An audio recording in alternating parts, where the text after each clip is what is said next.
Alrighty guys, welcome back to another tutorial of Microsoft Excel 2016 in SC Programming।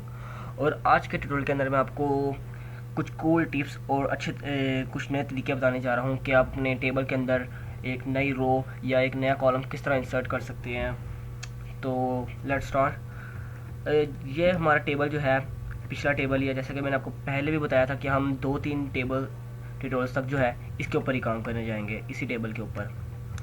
आज के tutorial के अंदर मैं आपको बताऊंगा कि किस तरह नई रो या न्यू कॉलम जो है आप किस तरह इंसर्ट करेंगे अपने टेबल के अंदर। आप सब सोच रहे होंगे अच्छा ठीक है भाई, तो न्यू रो इंसर्ट करने के लिए तो मैं एंड पर जाऊंगा, तो यहाँ लिख दूंगा सी और शारिक और आगे जाके इसकी सैलरी फिक्स कर दूंगा लाइक, और आगे जाऊंगा और इसका 10.0 एवरेज रेट फिक्स कर दूंगा। तो ये तो तरीका था कि आप एंड पर किस तरह एक रो इंसर्ट करेंगे। लेकिन आप देखें हमारी जो ये पूरी सैलरी जो है ये एक तरतीब के साथ जा रही है, पहले 9000 फिर 8 फिर 7 फिर 6। अगर कोई नया प्लेयर आ जाए जिसकी सैलरी जो है वो 8000 कुछ हो, मतलब कि आपको उसकी सैलरी उसका डेटा जो है इस और इस रो के दरमियान रखना पड़ेगा, या फिर इस या इस रो के दरमियान। तो आप किस तरह करेंगे, तो ये तरीका मैं आपको बताने जा रहा हूँ। सबसे पहले मैं रोज को इंसर्ट करना सिखाता हूँ। लाइक इमेजिन कर लें आपके पास एक नया डेटा आ गया और उसकी जो सैलरी है वो है $8400, यानी कि 100 और 500 के दरमियान, यानी कि इनके दरमियान, यानी कि 100 के ऊपर हमारी एक नई रो आएगी। तो ये किस तरह सिलेक्ट एक न्यू रो लाई जाए, तो ये जाए आप इस रो पे, जिस रो के आपने ऊपर लेकर आनी है न्यू रो, सिलेक्ट और राइट क्लिक करें, फिर यहाँ पर इंसर्ट का एक बटन है, इसको प्रेस करें, तो ये आपकी एक न्यू रो आ जाएगी। 100 के ऊपर 8100 के ऊपर एक न्यू रो आ गई है। यहाँ इसका डेटा लिख दें लाइक जी और जिमी, और यहाँ पर आके लाइक 8400, ठीक है। और यहाँ पर इसका एवरेज पॉइंट रेट लिख दें 4.60। तो ये था तरीका एक न्यू रो इंसर्ट करने का, जो एक बेहतर तरीका है। अब आप आते हैं जी कॉलम की तरफ। अब कॉलम में चूज़ कर लें लाइक आपने टेबल बनाया हुआ है, लाइक इसी टेबल की एक एग्जांपल लेते हैं। आपने टेबल बनाया हुआ है जी हॉकी गेम के ऊपर, मुख्तलिफ पर्सनस है, उनकी सैलरीज है और उनकी एवरेज पॉइंट पर गेम है। लाइक अगर आप कर दें कि एज का एक कॉलम डालना है, आपने एक और यहाँ पे कॉलम बनाना है इसके और इसके दरमियान, या नेम और सैलरी के दरमियान, कि उनकी एज का कॉलम डालना है। तो आप किस तरह करेंगे, इसको सिलेक्ट करें और इस कॉलम के ऊपर राइट क्लिक करें और इंसर्ट करें, और ये ऑटोमेटिकली एक न्यू कॉलम आपका यहाँ पर ऐड हो जाएगा। तो यहाँ पर आप बना लें लाइक एज, और यहाँ पर उसका डेटा वगैरह लिखना शुरू कर दें, इसकी एज कितनी है, इसकी एज कितनी है। तो ये था तरीका किस तरह से एक न्यू रो और किस तरह एक न्यू कॉलम को इंसर्ट किया जाए। अगर आपने इसको डिलीट करना है, लाइक इसको डिलीट करना है इस डेटा को, एज को, तो इसको सिलेक्ट करें, हिट डिलीट, तो ये डिलीट हो जाएगा। लाइक अगर आपने इस पूरी रो को डिलीट करना है, ना सिर्फ इसके डेटा को, तो आपको मैंने पिछले ट्यूटोरियल के अंदर बता भी था किस तरह करते हैं। अगर आपने डेटा को किसी टेबल के अंदर डेटा जो पड़ा हुआ है इसको डिलीट करना है, तो डिलीट का बटन दबाएं, डिलीट हो जाएगा। लेकिन अगर आप चाहते हैं कि डेटा तो डिलीट हो लेकिन इसके साथ ये पूरा कॉलम जो है ये खुद भी डिलीट हो जाए, तो उसके लिए इसको सिलेक्ट करें, इस कॉलम को, इसको डिलीट करना है और डिलीट, तो ये आपकी जो पूरा कॉलम है डिलीट हो जाएगा। लाइक मैं जीमी के ऊपर एक न्यू रो सिलेक्ट की थी, अगर मैंने डेटा डिलीट करना है इसका, तो मैं इसको सिलेक्ट करूँगा और डिलीट दबाऊँगा, तो डेटा डिलीट होगा, ना कि पूरा जो ये पूरी रो है ये डिलीट हो गया। पूरी रो को डिलीट करने के लिए इस रो पर लाएं कर्सर और सिलेक्ट करें और डिलीट कर दें।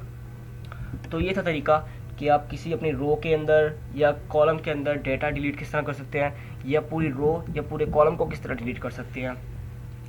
तो प्रीटी स्वीट। अब हम बढ़ते हैं आगे। अब एक और चीज़ जो मैं आपको कॉलम और रोज के मुताबिक बताना चाहता हूँ वो है सिलेक्शन। लाइक अब ये आपका टेबल जो है इसके अंदर आपके स्ट्रिंग्स के अंदर भी लिखा हुआ है। लाइक स्ट्रिंग क्या होती है, हमारे ABCD लेटर्स, और हमारे नंबर्स क्या होते हैं 9 1 2 3 रोमन गिनती वगैरह, ये हमारे नंबर्स होते हैं। अब आपके पास एक टेबल बना हुआ है, इसी टेबल की एग्जांपल लेते हैं। आप चाहते हैं कि हमारा जो पूरा ये जो टेबल है इसके अंदर से सिर्फ नंबर सिलेक्ट हो जाए, यानी कि 9, 7 इस तरह के नंबर सिलेक्ट हो, ना कि हमारे नेम वगैरह सिलेक्ट हो। तो एक तरीका तो ये है जी, आप इसको भी सिलेक्ट करेंगे, इस पूरे को सिलेक्ट कर लिया, फिर कंट्रोल दबा के रखें और फिर इसको भी सिलेक्ट करेंगे जी। तो ये काफ़ी आपका टाइम ले लेगा। या फिर दूसरा तरीका तो ये है, आप इस पूरे को यूँ सिलेक्ट कर लें, फिर इसके अंदर फॉर्मेटिंग वगैरह, डॉलर साइन वगैरह जो डालना है वो डालें, तो ये भी काफ़ी एक लंबा टाइम हो जाएगा। लाइक अगर आपका मिलियन ऑफ लाइन्स का टेबल जो बना हुआ है, आप उसको किस तरह फिर सिलेक्ट करेंगे मल्टीपल।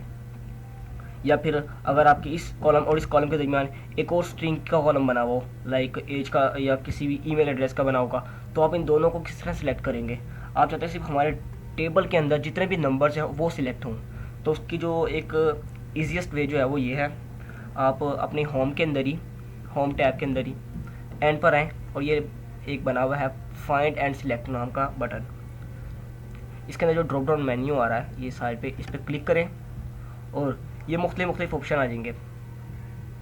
आप आएँ फाइंड पे, क्योंकि नहीं, नो फाइंड पे, सॉरी, इसको सिलेक्ट करें और फिर आए कमेंट्स पे, सॉरी आई एम सॉरी, ये थोड़ी गलती हो गई थी। यहाँ पर आए फाइंड एंड सिलेक्ट पर और आए गो टू स्पेशल पे। अब जब आप गो टू स्पेशल के अंदर आएंगे, एक न्यू विंडो आ जाएगी आपके सामने, तो उसके अंदर आपके मुख्तलिफ ऑप्शन होंगे। यहाँ पे आपका जो सिलेक्ट ऑप्शन है इसके मुख्तलिफ पॉइंट्स हैं। अब आपने नंबर्स को सिलेक्ट करना है, कॉन्स्टेंट पे क्लिक करें, तो यहाँ पर आपके जितने भी सिलेक्शन पार्ट हैं, लाइक मैं तो चाहता हूँ सिर्फ नंबर सिलेक्ट हों, तो इनको सारों को सिलेक्ट कर दें, अनचेक कर दें, सिर्फ इसको चेक रखें, ओके करें, तो देखें आपके जितने भी सिर्फ नंबर्स थे ये आपके सिलेक्ट हो गए हैं। अब आप चाहें तो इसके साथ जो भी काम कर सकते हैं, लाइक इनका साइज़ जो है, इनका फॉन्ट वेट जो है बोल्ड कर लें, इटैलिक कर लें, अंडरलाइन कर लें, जो भी आप चाहते हैं वो कर लें इनके साथ। तो ये था तरीका कि आप अपने नंबर्स या किसी स्ट्रिंग वगैरह को किस तरह, या टेक्स्ट वगैरह को किस तरह सिलेक्ट कर सकते हैं एक ही तरह, एक ही बारी में। अब एक और चीज़ आपको बताना चाहता हूँ मैं, वो ये है कि आपको मैंने रीसाइज़ करना तो सिखा दिया था अपनी रोज़ या कॉलम को। लाइक रीसाइज़ करना मेरा क्या था कि या तो यहाँ पर आप आएँ और डबल क्लिक करें, ये खुद ब खुद रीसाइज़ हो जाएगा। यहाँ पर आएँ, डबल क्लिक करें, ये खुद ब खुद रीसाइज़ हो जाएगा। इसको छोटा कर देता हूँ एवरेज पे, ताकि ज़्यादा आपको वाज़ेह नज़र आए। इसको मैं जब क्लिक करूँगा डबल, तो ये खुद ब खुद अपने आप को रीसाइज़ कर लेगा। या दूसरा तरीका तो ये है कि आप इसको सिलेक्ट करें और ड्रैग करें मैनुअली, जहाँ पे आपने इसको सिलेक्ट करना है लाइक दिस। लेकिन अगर आपने मल्टीपल कॉलम्स को एक ही बारी में इक्वल रिसाइजिंग देनी है, लाइक इन दोनों कॉलम्स को मैं चाहता हूँ कि इन दोनों को जो रिसाइज फॉर्मेट है वो सेम रहे, तो उसके लिए ईजीएस्ट वे जो है वो ये है, आप अपने इन दोनों कॉलम को सिलेक्ट करें लाइक दिस, और फिर यहाँ एंड पर ही जो दूसरा आपका कॉलम होगा एंड वाला, उसके ऊपर आएँ और फिर यहाँ से सेलेक्ट करें, लाइक मैं कहता हूँ 175 पिक्सल, चलो 176। जब आप यूँ करेंगे तो आपके दोनों को जो जितने भी दोनों कॉलम होंगे जिनको आप सिलेक्ट किया होगा, तो उनकी रिसाइजिंग जो है वो सेम हो जाएगी। तो ये था तरीका अपने मल्टीपल कॉलम्स को रिसाइज करने का तरीका। तो आज के लिए इतना ही काफ़ी है। तो अगर आपको वीडियो अच्छी लगी हो, लाइक करना, सब्सक्राइब करना और शेयर करना मत भूलिएगा। मिलते हैं अगले ट्यूटोरियल में। Thank you.